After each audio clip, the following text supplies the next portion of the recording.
Section 80C क्या कहता है? Section 80C stipulates compulsory filing of return of income on or before due date specified under section 139(1). ये कहता है, स्टिपुलेट्स का मतलब होता है रिक्वायर्स या डिमांड। तो 80C ये कहता है कि आप ना रिटर्न को कंपल्सरी जो 139(1) में ड्यू डेट स्पेसिफाइड हैं उस डेट तक आप अपने रिटर्न को फाइल कर दो। बिलेटेड रिटर्न नहीं होना चाहिए, 139(4) वाला नहीं, 139(1) वाला जो रिटर्न है बिफोर और on or before due date आप फाइल कर दो। तो ये एक प्री कंडीशन लगाता है, तभी आप जो ये नीचे दिए हुए सेक्शंस हैं ना इसकी डिडक्शन आप ले सकते हो, अदरवाइज नहीं ले सकते। तो नीचे दिए हुए जो कुछ सेक्शंस हैं इसकी डिडक्शन आप तभी ले सकते हो जब आप क्या करोगे, 80AC हमारे को कहता है कि आप रिटर्न जो है वो टाइम पे फाइल कर देना 139(1) के ड्यू डेट के हिसाब से। तो ठीक है, तब हम इसकी डिडक्शंस ले सकते हैं। हमारे सिलेबस में ना 3 ही हैं, हमारे सिलेबस में सिर्फ ये QQB और RRB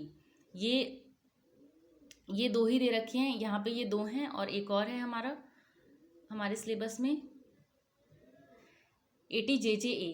so deduction in respect of employment of new employees, एक ये हो गया, और एक deduction in respect of royalty income etcetera of authors of certain books other than text books, और 80 RRB deduction in respect of royalty on patents. So हमारे syllabus में 3 ही है, तो ये 3 का MCQ बन सकता है कि मतलब कंपल्सरी फाइलिंग ऑफ, अगर हम 139(1) के हिसाब से रिटर्न फाइल करते हैं तभी हम इन तीनों सेक्शन के डिडक्शन ले पाएंगे। वैसे तो ये सारे हैं जो हमारे को बता रखा है, बट यहाँ पे नीचे हमारे को नोट में दिया हुआ है कि आपके सिलेबस में ना ये सारे सेक्शंस जो हैं ये CA फाइनल में हम डील करेंगे। मतलब 80 IA और I तक जितने भी हैं तो ये CA फाइनल में हम पढ़ने वाले हैं, और ये भी सेक्शंस जो है CA फाइनल में पढ़ेंगे हम। तो फाइनल लेवल का है ये। सो हमारे में कितने हैं? बस 3 ही हैं हमारे में, ये JJA और QQB और RRB, ये डिडक्शंस ही हैं। मैं दिखा देती हूँ आपको एक बार।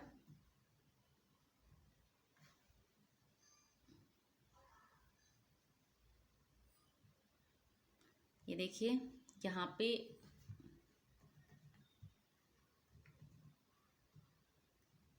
ये 3 ही है, deduction in respect of certain incomes, ये 3 ही है। Deduction in respect of certain incomes ये 3 है हमारे सिलेबस में, बस बाकी कोई भी नहीं है। तो इन तीनों में अगर हम 139(1) के ड्यू डेट के हिसाब से करते हैं, बिफोर करते हैं या ऑन करते हैं 139(1) के ड्यू डेट के हिसाब से, तो हम डिडक्शन ले पाएंगे इन तीनों सेक्शन में, अदरवाइज नहीं ले पाएंगे। सो ये क्या है? Deduction in respect of certain incomes, ये हेडिंग है। ये कहाँ पे आता है?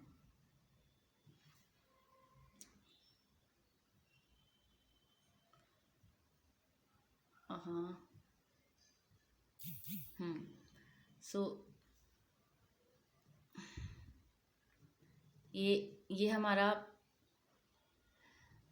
Reduction respect of certain incomes, ठीक है ना।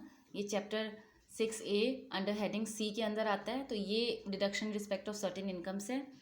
तो लेकिन हमारे सिलेबस में 3 ही है, तो हम 3 याद रखेंगे कि उनके रिस्पेक्ट में अगर हम रिटर्न टाइम पे फाइल करते हैं, बिलेटेड रिटर्न नहीं होना चाहिए। रिटर्न अगर टाइम पे फाइल करते हैं तो ही RRB और QQB